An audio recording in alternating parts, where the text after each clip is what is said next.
नमस्कार दोस्तों।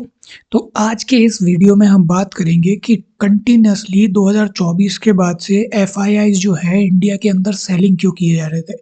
इंडिया के इक्विटी मार्केट से क्यों भाग भाग रहे हैं?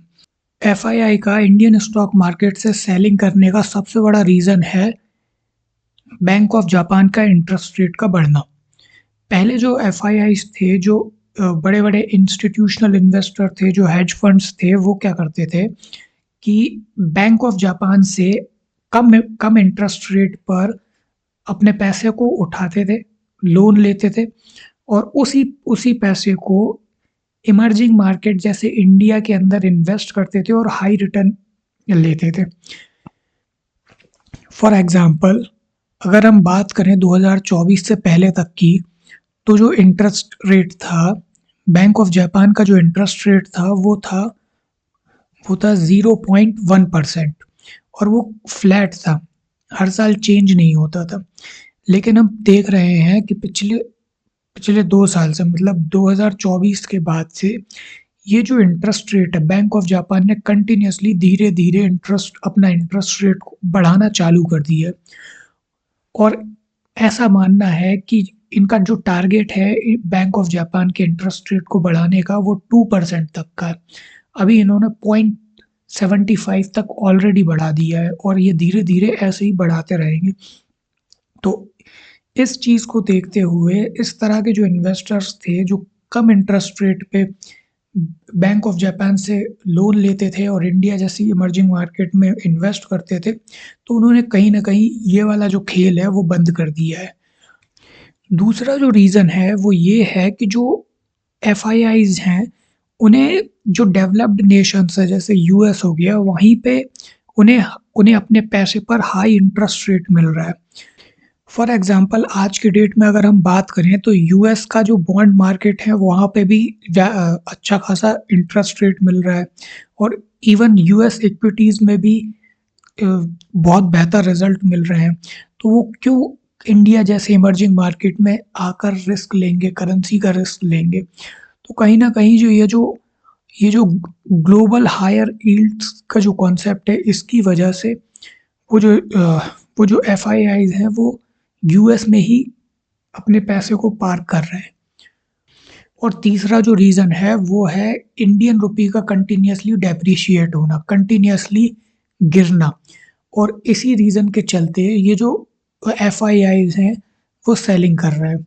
वो कोई भी एफआईआई जो होता है वो डॉलर में वो डॉलर बाहर से लेकर आता है, इंडिया में इन्वेस्ट करता है और इंडिया के जो स्टॉक्स जो अगर एप्रिशिएट हो भी जाते हैं, अगर इंडिया के स्टॉक मार्केट के बढ़ने से उन्हें अगर प्रॉफ़िट होता भी है, तो वो रुपीज़ टर्म में होगा और जब प्रॉफ़िट बुकिंग करने के बाद जब वो अपने रुपी को डॉलर में कन्वर्ट करेंगे, तो उन्हें नेट में तो डॉलर कम ही हाथ में आएँगे और यही एक बहुत बड़ा रीज़न है, जिसकी वजह से वो कंटिन्यूअसली सेलिंग किए जा रहे हैं।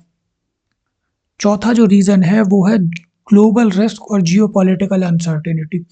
आज के टाइम पे हम देख सकते हैं कि कहीं न कहीं बहुत सारे ग्लोबल टेंशन्स हैं, वॉर्स हो रही हैं, रशिया-यूक्रेन वॉर है, कहीं ट्रेड टेंशन है, कुछ तो भी होता रहता है। तो ऐसे में जब अनसर्टेनिटी होती है, ग्लोबली अनसर्टेनिटी होती है, तो जो एफआईआई हैं वो है ना इमर्जिंग मार्केट से अपना पैसा निकाल कर और कहीं न कहीं सेफ इन्वेस्टमेंट इंस्ट्रूमेंट में अपना पैसा लगाते हैं। जैसे गोल्ड हो गया या सिल्वर हो गया, इनमें इनमें अपना पैसा इन्वेस्ट करना ज़्यादा प्रेफ़र करते हैं या फिर डेवलप्ड कंट्रीज़ के जो स्टॉक मार्केट है, अगर इक्विटीज़ में भी लगाना है तो डेवलप्ड कंट्री के इक्विटीज़ में अपना इन्वेस्टमेंट करना ज़्यादा प्रेफ़र करते हैं as compare to the emerging market, developing countries like India. Fifth reason जो है वो हम पॉलिसी या टैक्स रिलेटेड भी समझ सकते हैं, क्योंकि जैसा कि हम जानते ही हैं, इंडियन गवर्नमेंट ने जो कैपिटल गेन टैक्स है वो कितना हाई करके रखा है। इंडियन इन्वेस्टर्स के लिए भी और फॉरेन इन्वेस्टर्स के लिए भी। वो ऐसे एफआईआईज़ देख अब हम जो इंडियन इन्वेस्टर्स हैं, हमारे पास तो कोई ऑप्शन नहीं है। इंडियन गवर्नमेंट चाहे कितना भी टैक्स कर दे, हमें अगर इन्वेस्ट करना है तो हमें तो इंडिया में ही इन्वेस्ट करना पड़ेगा। लेकिन जो एफआईआईज़ हैं उनके पास में तो लेकिन जो एफआईआई हैं उनके पास में तो ऑप्शन है, वो चाहें तो किसी भी कंट्री में इन्वेस्ट कर सकते हैं। तो वो ऐसे बेटर ऑप्शंस ढूंढते हैं जहां पर उन्हें कम से कम टैक्स देना पड़े और ज़्यादा से ज़्यादा प्रॉफिट हो। तो ऐसा शायद उन्हें आज की डेट में इंडिया नहीं लग रहा है, और यही रीज़न है कि वो कंटिन्यूसली इंडिया से सेलिंग करते जा रहे हैं। तो सबसे आखिरी में हम एक ही बात कहें कि एफआईआईज कितनी भी सेलिंग कर रहे हो, इंडियन स्टॉक मार्केट कोलैप्स नहीं कर रहा है। और इसके पीछे का सबसे सबसे बड़ा रीज़न ये कि है कि जो डोमेस्टिक इंस्टीट्यूशनल इन्वेस्टर्स हैं, जो जो एसआईबी का जो पैसा है, जो म्यूचुअल फंड्स का जो पैसा है, वो कंटिन्यूसली बाइंग करता जा रहा है। और इसी बाइंग के चलते इंडियन स्टॉक मार्केट स्टेबल है।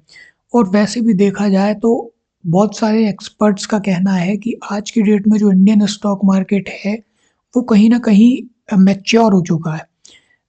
जैसे जैसे कहते हैं ना कि सबकी एक एज होती है, पहले वो बच्चा होता है, फिर धीरे धीरे धीरे धीरे टीनेज होता है, इसके बाद में फिर मैच्योर होता है, फिर ओल्ड होता है। तो ऐसा ही कहा जा रहा है कि जो इंडियन स्टॉक मार्केट है, वो आज के टाइम में मैच्योर हो चुका है।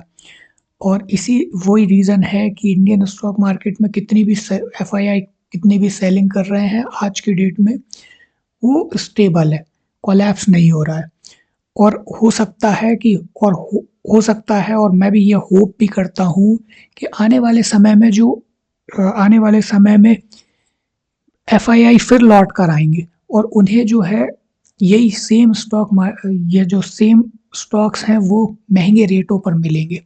तो चलिए, आज के वीडियो के लिए इतना ही। धन्यवाद।